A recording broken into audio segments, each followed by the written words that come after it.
வணக்கம், welcome to ask education channel.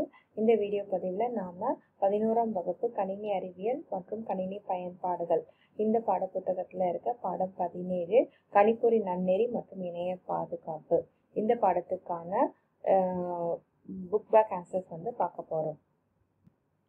மதிப்பீட்டின் கீழே இருக்க கேள்விகளுக்கான விடைகள் பார்த்துடலாம். முதல் கேள்வி, கீழ்கண்டவற்றில் எது செயல்முறை, பயிற்சி மற்றும் மதிப்புடன் தொடர்புடையது? இதற்கான ஆன்சர் ஆப்ஷன் இ, கணிப்பொறி நன்னெறி.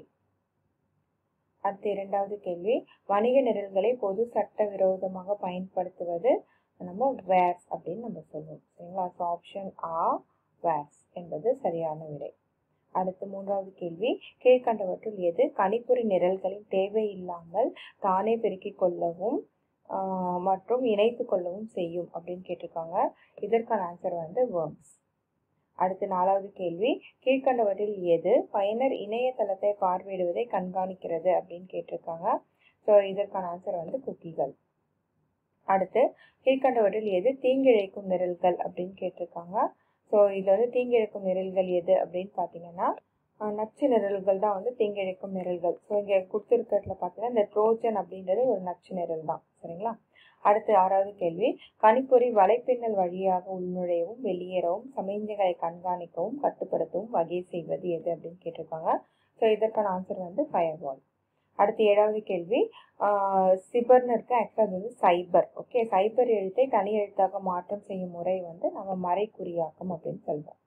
அடுத்து இ வணிகம் என்பது என்ன அப்படின்னு கேட்டிருக்காங்க. இ வணிகம்னா மின்னணு வணிகம். அடுத்து ஒன்பதாவது கேள்வி, தேவையற்ற மின்னஞ்சல்கள் அடுத்தவர்களுக்கு பரிமாற்றம் செய்தல் என்னது அப்படின்னு கேட்டிருக்காங்க. ஸோ இதற்கான ஆன்சர் ஸ்பேம், மின்னஞ்சல் குப்பைகள் அப்படின்னு நம்ம சொல்லுவோம். அடுத்தது பரிமாற்றத்திற்கான சட்ட அனுமதியை செயல்படுத்துவது எது அப்படின்னு கேட்டிருக்காங்க. ஸோ இதற்கான ஆன்சர் மின்னணு தரவு உள்பரிமாற்றம். ஓகே. அடுத்து குருவினாக்களுக்கான விடைகள் பார்த்தோம்னா முதல் கேள்வி, ஹார்வெஸ்டிங் என்றால் என்ன அப்படின்னு கேட்டிருக்காங்க. பக்கம் 278 இந்த கேள்விக்கான விடை இருக்கு. ஸோ ஹார்வெஸ்டிங் அப்படின்றது சட்டவிரோதமாக அடுத்த பயனர் பெயர் மற்றும் கடவுச்சொல்லை சேகரித்து பயனரின் கணக்குகளில் நுழைந்து பயனடைதல். இதுதான் நம்ம ஹார்வெஸ்டிங் அப்படின்னு சொல்றோம். அடுத்த இரண்டாவது கேள்வி, வார்ஸ் என்றால் என்ன? பக்கம் 279 இதற்கான விடை இருக்கு.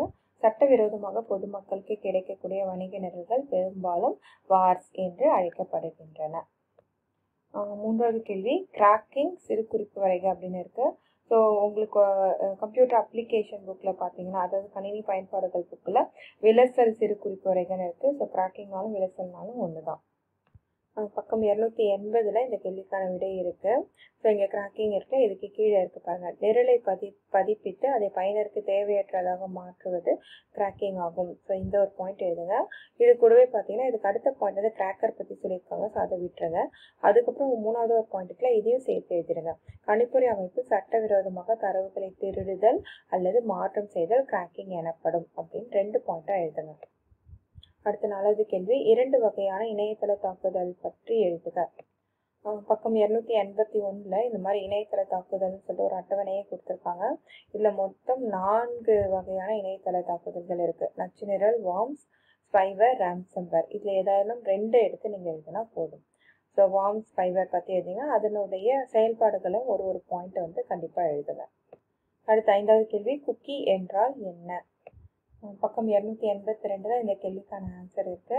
ஸோ குக்கி என்பது ஒரு துண்டு தரவுக்குள்ள தான். ஸோ நம்ம எந்த இணையதளம்லாம் நம்ம அடிக்கடி பார்க்குறோமோ அந்த இணையதளத்தை பற்றின ஒரு சின்ன டீட்டெயில் நம்மளுடைய கணினியில் சேமிக்கப்படும்.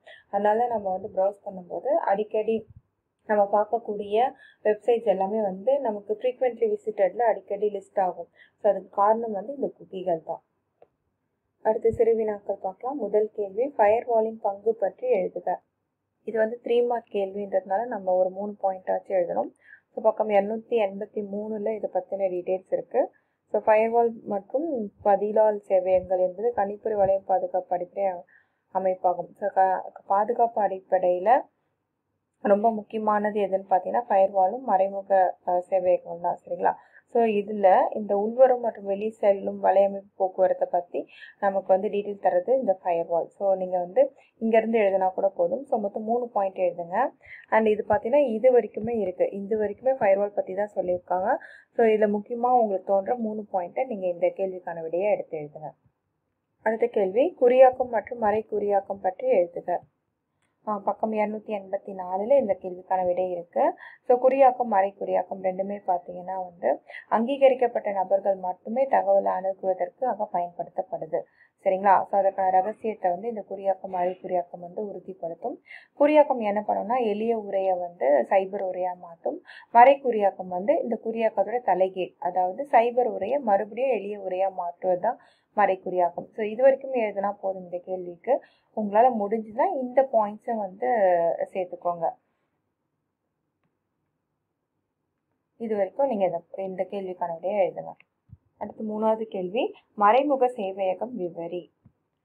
நம்ம ஃபயர்வால் பற்றி எழுதினோடனே அதே மாதிரி தான் மறைமுக சேவையகமும். ஸோ அதுக்கான ஆன்சர் வந்து இங்கே கொடுத்துருக்காங்க. ஸோ இந்த பேராகிராஃபை வந்து நீங்கள் மறைமுக சேவையகத்துக்கு படித்து எழுதிடுங்க.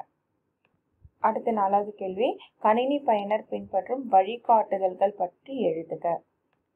பக்கம் 277 நன்னெறி வழிகாட்டுதல்கள்னு தெளிவாக கொடுத்துருக்காங்க. ஸோ இங்கே இருக்க அந்த 6 பாயிண்ட்டை நம்ம அப்படியே எழுதணும். சரிங்களா?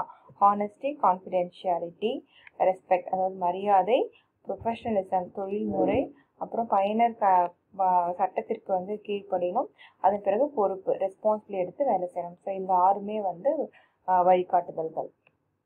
அடுத்த 5வது கேள்வி, நெறிமுறை சிக்கல் என்றால் என்ன? பெயர்களை எழுதுக. ஸோ நன்னெறி பிரச்சனை என்ன அப்படின்றது ஒரு எழுதணும் முதல்ல. ஸோ அதை வந்து எழுதிடுங்க. அதன் பிறகு அதில் பட்டியலிட சொல்லியிருக்காங்களே, ஸோ அதுக்கு இங்கே கீழே இங்கிருந்து இது வரைக்கும், ஸோ இது எல்லாமே வந்து இந்த நன்னெறி பிரச்சனைகள் தான். ஸோ இது எல்லாத்தையுமே வந்து பட்டியலிட்டு எழுதுங்க. அடுத்த 5 மதிப்பெண் கேள்விகளுக்கான விடைகள் பார்த்துடலாம். முதல் கேள்வி, கணிப்பொறி பயன்படுத்தும் போது ஏற்படும் பல்வேறு குற்றங்கள் யாவை?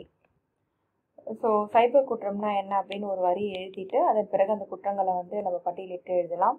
ஸோ பக்கம் 278 பார்த்தீங்கன்னா ஒரு பெரிய அட்டவணையை கொடுத்துருக்காங்க. இது எல்லாமே குற்றங்கள் மற்றும் அதனுடைய செயல்பாடுகள். சரியா? ஸோ இந்த குற்றங்கள் என்னென்ன அப்படின்றது ஒன் பை ஒன் அப்படியே எழுதிடுங்க.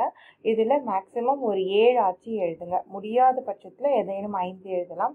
ஆனால் மேக்ஸிமம் 7 குற்றங்கள் பற்றின செயல்பாடுகளை எழுதுங்க. அடுத்து 2வது கேள்வி, களவாடல் என்றால் என்ன? களவாடலின் வகைகள் யாவை? மேலும் அதை எவ்வாறு தடுக்கலாம்? ஸோ 279 இந்த கேள்விக்கான விடை இருக்கு. நம்ம வந்து மென்பொருள் திருட்டு தான் வந்து இங்கே களவாடல் அப்படின்னு சொல்கிறோம். ஸோ மென்பொருள் திருட்டுனா ஒரு நிறுவனமோ இல்லை தனிப்பட்ட ஒருவரால் உருவாக்கப்பட்ட ஒரு மென்பொருளை மற்றவங்க வந்து சட்டவிரோதமாக பயன்படுத்துறது தான் வந்து மென்பொருள் திருட்டு அப்படின்னு சொல்கிறோம். ஸோ அதை பற்றின டீட்டெயில்ஸ் தான் இங்கே வந்து கொடுத்துருக்காங்க. ஸோ இதை எப்படி தவிர்க்கிறது அப்படின்னு பார்த்தீங்கன்னா, நம்ம வந்து அந்த மென்பொருளை எல்லாரும் வந்து பயன்படுத்துறதுக்கு ஊக்குவிக்கணும். அதே சமயத்தில் அதுக்கான கட்டணத்தையும் வந்து முறையாக பதிவு செஞ்சு அந்த கட்டணத்தை வந்து செலுத்தணும் அப்படின்றது இங்கே சொல்லியிருக்காங்க. ஸோ இது வரைக்கும் இந்த கேள்விக்கான விடையை எடுத்து எழுதுங்க. இந்த அங்கீகரிக்கப்படாத அணுகலை தடுக்கிறதுக்கு நாம் இந்த ஃபயர் வால், ஐடிஎஸ் போன்ற இதெல்லாமே யூஸ் பண்ணலாம். நச்சு நிரல் மற்றும் உள்ளடக்க வருடிகள் இதெல்லாமும் நம்மளால் பயன்படுத்தலாம். ஸோ இந்த பாயிண்ட்டையும் வந்து நீங்கள் அது கூட சேர்த்து எழுதிடுங்க. அடுத்து கடைசி கேள்வி, இணையதள தாக்குதலின் வகைகளை விவரி. ஆல்ரெடி இந்த கேள்விக்கான விடையை வந்து நம்ம 2 மார்க்கில் பார்த்துருப்போம். அதில் ஏதேனும் 2 கேட்டிருந்தாங்க. இப்போ வந்து அதை பற்றி விவரி அப்படின்னு சொல்லியிருக்காங்க. ஸோ இந்த அட்டவணையில் இருக்க இந்த 4 பற்றியுமே எழுதுங்க. அதில் செயல்பாடுகளும் வந்து நீங்கள் விரிவாக வந்து எக்ஸ்பிளைன் பண்ணி ஆகணும். ஸோ இதுதான் வந்து இந்த கடைசி கேள்விக்கான ஆன்சர். ஸோ இந்த படத்துக்கான எல்லா கேள்விகளுக்கான விடைகளும் பார்த்துட்டோம். இதில் ஏதாவது டவுட்ஸ் இருந்துச்சுன்னா நீங்கள் கமெண்ட் செக்ஷனில் போஸ்ட் பண்ணுங்கள். Thank you for watching this video.